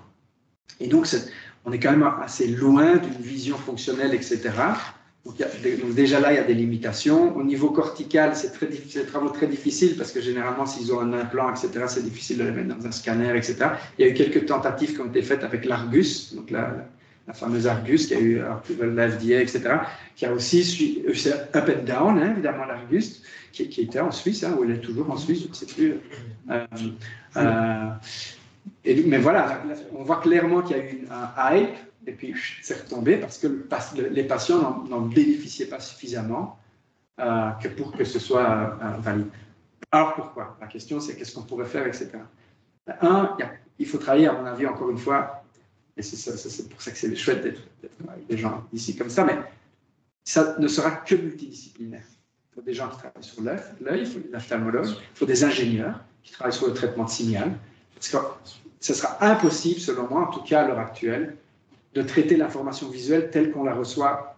Il va falloir simplifier l'information. Il va falloir des traitements d'images qui vont simplifier l'information, probablement faire la ségrégation figure-fond, par exemple, ou ce genre de choses-là, et que c'est cette information qui sera préprocessée qui va être envoyée à l'œil du participant, par exemple, ou en tout cas déterminer les contours d'un objet. Mais une scène visuelle comme celle que j'ai devant moi, c'est d'une complexité phénoménale de savoir qu'il y a des rangées, que des objets séparés qui s'enchevêtrent sur ma rétine. Ça, avec des stimulations rétiniennes à l'heure actuelle, c'est quasi impossible. Donc, il va falloir du traitement de l'image, il va falloir des ingénieurs qui traitent l'image, qui les préprocessent, des ophtalmologues, des électrophysiologistes, des neurologues qui vont travailler sur le cortex visuel, voir un peu son niveau d'intégrité, etc. Et des gens en réhabilitation. Des gens en réhabilitation qui font essayer de réfléchir aussi, encore une fois, à pas juste réhabiliter avec la vision. C'est la vision qu'on veut réparer, mais en fait, on peut encore une fois utiliser les autres sens pour venir augmenter la vision. Là, vous êtes convaincre ici des gens comme Maïka, etc., du potentiel que représente la stimulation multisensorielle pour essayer justement de réactiver un sens qui est réacquis. Peut-être juste, Tatiana, est-ce qu'il y a des questions Non, non. Mais je vais profiter d'en poser une. J'ai tendu la perche. Voilà. Ma question, elle n'a pas une orientation scientifique, c'est plutôt comme on parle d'une réhabilitation d'une zone déséquilibre une autre, où on enlève certaines compétences pour en réattribuer d'autres, surtout sur le niveau de l'ouïe, où on enlève des compétences auditives pour réattribuer des compétences visuelles. Est-ce que finalement ces personnes qui arrivent à vivre avec la capacité visuelle qu'elles ont, à conduire et avoir une vie qui pourrait être comparable à quelqu'un qui a des telles capacités visuelles, quelle sera sa plus-value finalement d'avoir une telle réhabilitation? Est-ce qu'on ne va pas lui ôter des compétences qu'il a développées et qui lui sont utiles dans son quotidien? C'est une très bonne question. C'est une question qui m'a été posée quand j'ai défendu mon IRC à Bruxelles. C'est une bonne question. Alors, ici, dans le cas des cataractes, etc., c'est un peu différent parce que il voit quand même assez bien, hein, en fait. Hein. Comme je disais, la moitié de mon échantillon a un permis de conduire. Donc au moins la moitié a une vision suffisamment bonne que pour avoir un permis de conduire. L'autre moitié, la vision est suffisamment altérée que pour ne pas l'avoir, mais c'est quand même des gens qui se déplacent visuellement, qui lisent, etc. Et donc là, je pense que pouvoir améliorer ce déficit visuel-là, à mon avis, ne pourra être que bénéfique. Parce que ce sont des gens qui utilisent déjà la vision, principalement comme moyen de locomotion. C'est un peu différent dans le cas des cas extrêmes que j'ai présentés, des aveugles de naissance qui ont tout misé sur le toucher, sur l'audition, ont développé des systèmes de lecture braille, qui localisent les sons, qui font parfois de l'écholocation pour se déplacer, etc. Eux, les faire redevenir voyants, donc déjà généralement ils viennent très mauvais voyants. Hein. Si la cécité est de naissance complète et longue, généralement ce sont de très mauvais voyants. Pas toujours. Hein. Donc, il y a dans les travaux qui sont faits en Inde, avec Pavansina, etc., ils récupèrent, mais voilà, peut-être pas des cécité complète, totale, par exemple, et la période reste tout de même parfois relativement courte. Mais dans les cas extrêmes, ma proposition, c'est probablement fait plus de mal que de bien. Voilà. Ça, Et en fait, c'est pas moi en fait qui le dis, hein. C'est eux-mêmes qui le disent. Moi, évidemment, comme ça me passionne, je lis des livres de gens qui racontent là-dessus, etc. Et on retrouve régulièrement des extraits de personnes qui disent « J'étais un aveugle totalement adapté, inséré dans mon milieu socioculturel, j'avais un, et je suis devenu un voyant inadapté. » Parce qu'ils ne seront jamais un voyant normal. Ils seront jamais... C'est la même chose, en moins pire, mais avec les implants cochléaires. Hein? C'est le même principe avec l'implant cochléaire. Je suis un peu cash là, mais c'est une faute de dire qu'après implant cochléaire, ce sont des personnes entendantes. Ce ne sont pas des personnes entendantes normales. Ce sont des personnes avec implant cochléaire. Si vous mettez une personne avec implant cochléaire dans un bar au milieu du centre de Lausanne, où il va manger, où il y a de la table, il y a quelqu'un qui joue de la musique, etc., c'est un enfer pour cette personne. C'est un enfer. Il faut comprendre ça. Et là, encore une fois, avec l'implant, désolé, je parle. Avec l'implant cochléaire, c'est exactement la même thématique, hein, c'est les mêmes questions. Donc, les questions qui se posent, c'est est-ce que, si le cortex temporal auditif s'est réorganisé, est-ce que ça va interférer avec l'implant cochléaire? Une rapide dernière vu l'heure. Oui, je vais être rapide. Alors, cette plasticité des cortex visuels, vous avez montré en slide pour les adultes où c'était les zones qui sont activées pour des formes différentes. C'était les animaux, les humains, les outils et tout ça. Et c'était les mêmes zones qui s'activaient pour ceux-là qui ne voyaient jamais. Mais ce que je remarquais, parce que ça me semble bon, mais il y avait la zone pour les animaux, par exemple, qui était moins activée. Et je me posais la question, peut-être, voilà, il y a le troisième sens qui est actif, et peut-être on touche beaucoup moins les animaux. C'est pourquoi c'est je suis assez impressionné. Sérieusement, que vous l'ayez vu comme ça, parce que nous, il a fallu un peu de temps pour le détecter, alors qu'on travaillait sur ces cartes, etc. Puis effectivement, à un moment donné, on s'est exactement aperçu de ça, puis après, on l'a quantifié statistiquement, ce que je n'ai pas fait ici aujourd'hui, évidemment, ce n'était pas le but. Mais effectivement, il y a une catégorie qui ne semble pas respecter cette superposition entre ça se map là, ça se cartographie là-bas en vision et ça se cartographie là-bas en vision, c'est les animaux. Donc, quand on a vu ça, on s'est dit, mais qu'est-ce qui se passe avec les animaux? Et en fait, ce qu'on a vu, c'est que la distance de représentation dans le cerveau entre les animaux, chez les aveugles, était beaucoup plus proche des objets. C'est-à-dire que chez nous, quand on entraîne des algorithmes à classifier c'est un animal, c'est un objet, c'est une voix humaine, etc., on a, comme je l'ai montré, des distances, hein, finalement. Cette capacité de distance. Et on voit que cette distance est beaucoup plus courte dans l'espace représentatif mental, finalement, de l'individu, entre les animaux et les objets. Et donc ça, on s'est dit, OK, wow, pourquoi? Et donc là, maintenant, après, c'est de la conjecture. Hein. C'est juste des hypothèses, etc. Mais effectivement, peut-être que... Donc, il y a plusieurs pistes auxquelles on a réfléchi. Un, ben déjà, c'est le chien guide. Le chien guide, la plupart des aveugles congénitaux ont un chien guide, pas tous, mais souvent, ils ont un chien guide, etc., qui finalement est un outil. Je n'aime pas dire ça, évidemment, ce n'est pas un outil comme on l'entend, mais c'est un outil de navigation le plus précieux pour lui, etc. Donc, il y a peut-être une conceptualisation un peu différente. Et puis aussi, il y a beaucoup de choses qu'il ne sait pas se représenter, en tout cas pas directement, sensoriellement. Par exemple, une girafe, un hippopotame, un lion. Nous, on peut aller sur Google Images et aller taper lion et voir des centaines de photos de lions, et eux, ils ne pourront jamais toucher un lion. Donc, il y a évidemment une représentation mentale qui est différente. Enfin, j'espère pour eux. Une fois. Oui, une fois. Une fois. Oui, c'est ça. D'avoir d'autres problèmes. Ouais. Mais donc, après c'est un peu plus compliqué que ça. Ils ont des miniatures, comme les enfants, des objets. Ils savent quand même plus ou moins ce qu'est la forme d'une girafe. Ils savent que la girafe a un long cou. Hein.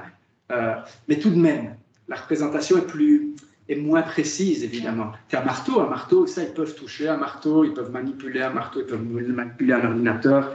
Enfin, évidemment, encore une fois, probablement moins que nous, le marteau, mais ils ont déjà touché ça. Ça existe dans leur environnement, ils ont pu le voir, etc., le toucher. Mais voilà. Oui, effectivement, on n'a pas continué à travailler là-dessus, mais oui, c'est ce qu'on a observé, ça. C'est intéressant. C'est dans le papier, si ça vous intéresse. Très bien, je propose de conclure, parce que pour les personnes qui ont un programme encore ensuite, de pouvoir prolonger. Un grand merci pour cette présentation très stimulante. Et puis, bonne continuation chez nous. Merci beaucoup.